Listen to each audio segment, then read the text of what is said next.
Muy buenas tardes, para mí es un placer estar con ustedes y me tocó un filósofo bastante difícil, muy complicado, ¿no? Podemos decir que en la actualidad son los filósofos de mayor producción, casi, por ahora ya casi llega a los 500 libros y un montón de artículos. Sin embargo, quiero contar algunas cosas antes de iniciar. Tuvimos el departamento de filosofía, tuvo cierta relación con Habermas un tiempo. Y cuando eso se hizo, más o menos a finales de los 80, Habermas nos mandó un artículo que no se había publicado, lo mandó en alemán, aquí se hizo la traducción y el departamento lo publicó. También en esa época, con Adela Cortina tuvimos alguna relación, mandó ella algunos artículos, ¿no? Que no sé si se publicaron, eso sí ya no me enteré, pero podemos decir que de cierta manera había una relación histórica del país con lo que es el pueblo alemán, ha sido muy fuerte, ¿no? Nos vamos a encontrar, primero quiero hablar de una, voy a manejar, digamos, la conferencia de 15 minutos que me dijo Pati en 3 partes, 5 minutos cada uno. ¿Sí? La primera, ver Alemania en el contexto de la historia mundial. Vamos a ver que Alemania, podemos decir, si la rastreamos en la historia, podemos decir que es el último país europeo de la Europa Central que entra al desarrollo de la filosofía. O sea, fue un lugar muy complicado, aún para el Imperio Romano, poder dominar a los alemanes.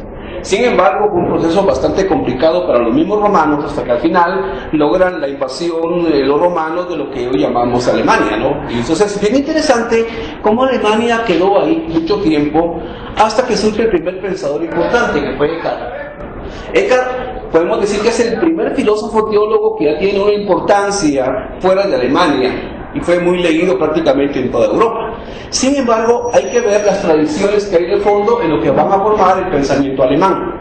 Podemos encontrar, en primer lugar, culturas establecidas, pueblos establecidos que son dominados por Roma, y Roma tiene una gran ventaja, que Roma nunca impone creencias, sino que ellos van a partir más que todo que los pueblos conquistados, para ser mejor conquistados, nunca hay que modificar sus formas de pensar. Este es un elemento fundamental. O sea, no tocan la religión. O sea, cada pueblo conserva su religión, y es por eso que en la misma Roma, el Panteón es un símbolo muy importante del Imperio Romano. ¿Por qué? Hoy es una iglesia cristiana, ¿no? Pero sin embargo, en la antigüedad del Panteón, ahí se encontraban prácticamente las representaciones de todas las religiones de los pueblos que habían logrado conquistar los romanos. Sin embargo, está el Panteón vacío. Hoy ya no, ¿verdad? Hoy lo ocupa la estatua de un santo, donde si llegaba alguien y decía, mire, pero ahí no está mi religión representada, no hay ningún problema. Es la parte vacía, ¿no? Está tu religión. Esa es la mentalidad romana. Entonces Roma, podemos decir, llega a un proceso de cambio también de su forma de ser, de pensar, se llega a construir un pensamiento dominado por el cristianismo y toda la tradición griega que ellos ya habían manejado prácticamente, y vamos a encontrar que el cristianismo va a llegar prácticamente aquí, también a Alemania, va a llegar definitivamente. Vamos a encontrar entonces, a medida del tiempo sucede otro fenómeno muy importante, otro pueblo que está ahí, que a veces queda excluido porque es un pueblo sustentado básicamente en fundamentos religiosos. Y eso es muy interesante, ¿no? Porque a veces no vemos la influencia de los judíos en el mundo, fundamentalmente en el mundo cultural de ese entonces. Parece ser que los judíos en alguna medida como que son invisibles en un momento de la historia. Y eso es bien interesante, porque miremos el judaísmo. Bueno, Roma destruye Jerusalén en el año 70, se destruye el templo, ¿no? Que es muy interesante eso. Pero vamos a ver un elemento del judaísmo que va a pasar al mundo occidental, que es bien importante esto, la idea de Dios. La idea de Dios en el mundo judío ya no es una idea antropomórfica de Dios, y es una idea abstracta.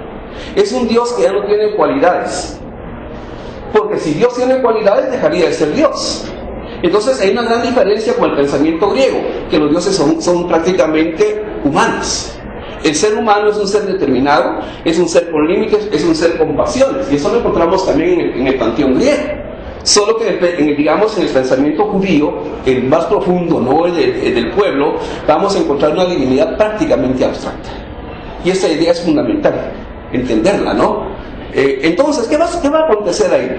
Podemos decir que el pueblo judío nos da una idea de Dios abstracta, ya no antropomórfica, ya no zoomórfica. Ya nos lleva a un Dios que no es ni masculino ni femenino, está más allá del ser. Es el generador, es el sustento prácticamente de todo. Ahí está el pueblo judío. Segundo elemento del pueblo judío. Es el primer pueblo que construye una crítica social.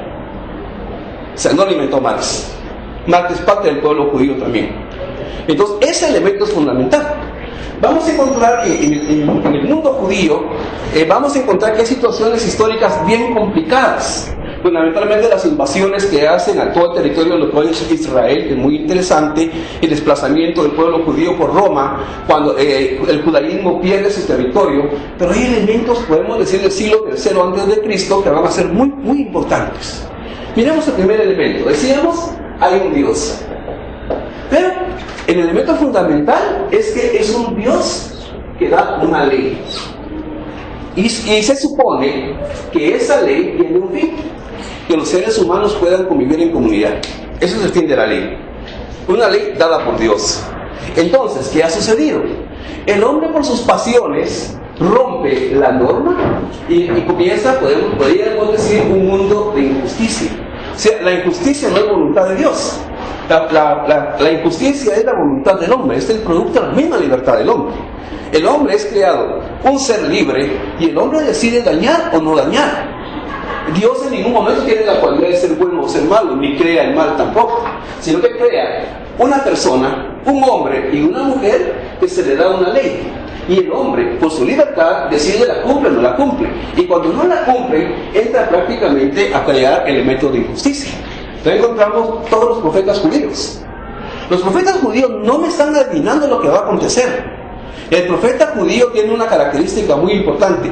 Denuncia la injusticia de unos hombres sobre los otros.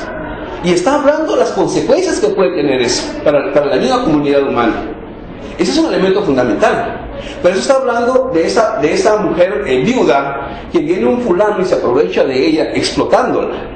Y está la denuncia prácticamente del profeta. El profeta denuncia la injusticia generada por unos hombres contra otros hombres. Y hay un elemento clave para entenderlo.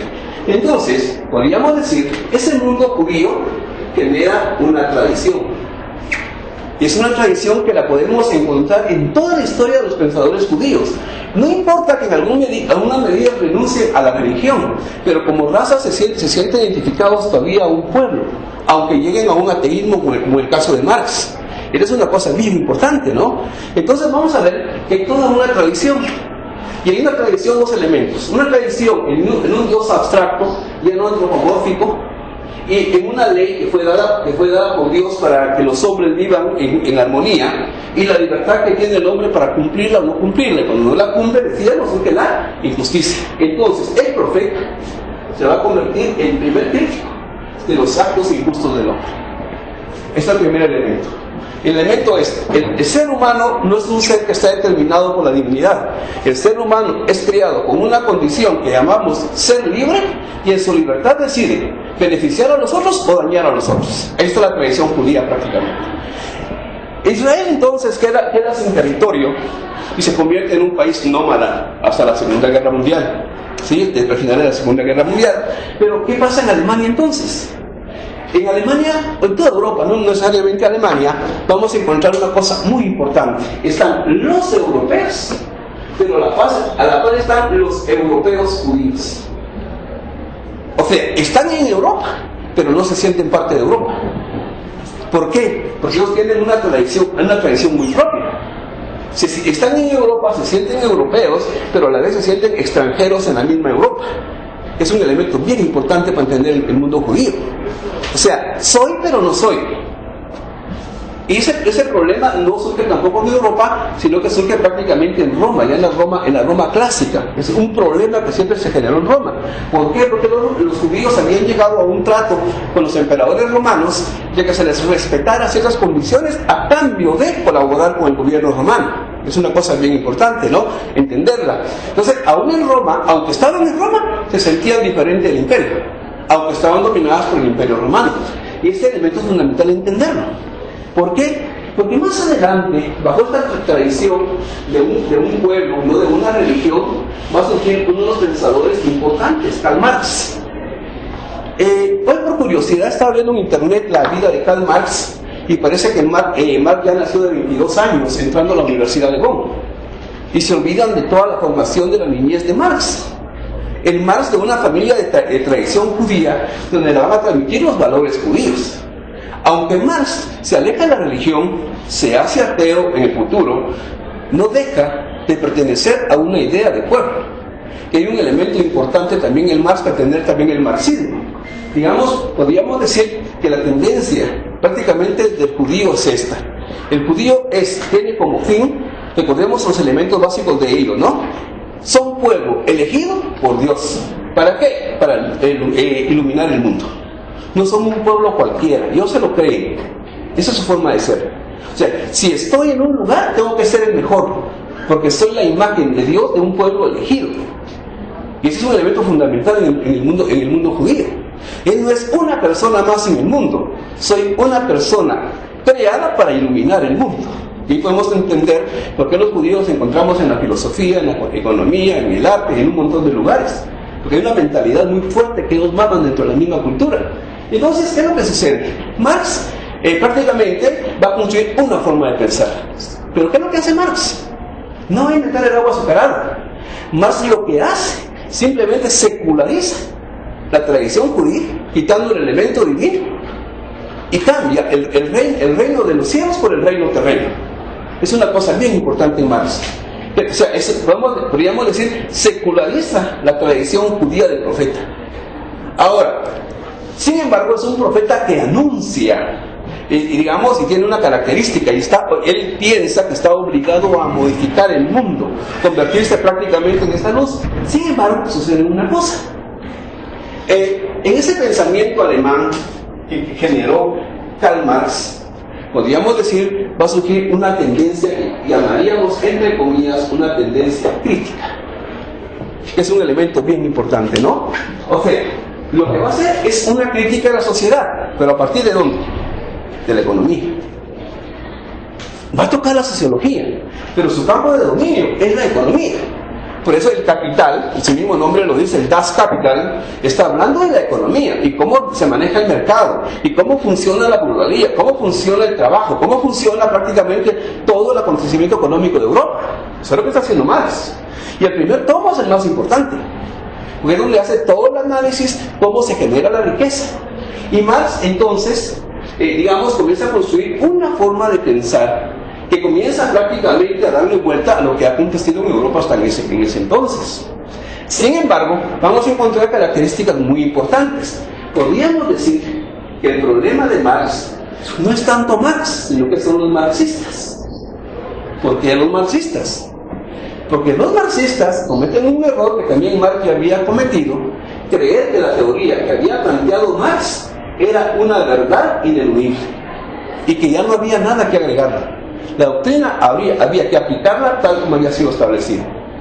Es donde va a surgir una forma ortodoxa del pensamiento marxista, que en ese momento la va a seguir prácticamente la Unión Soviética, la URSS o Rusia, la va a seguir Rusia y la va a aplicar de esa misma manera. Es una cosa muy importante cómo la va a aplicar. Y más adelante la va a seguir Latinoamérica como Cuba y como hoy podríamos llamar Venezuela. Nos vamos a encontrar que hay un abuso de la misma teoría, creyéndola que es absoluta y que simplemente se debe aplicar, y que el hombre debe someterse al Estado para generar un desarrollo de igualdad, y toda la complicación que se genera.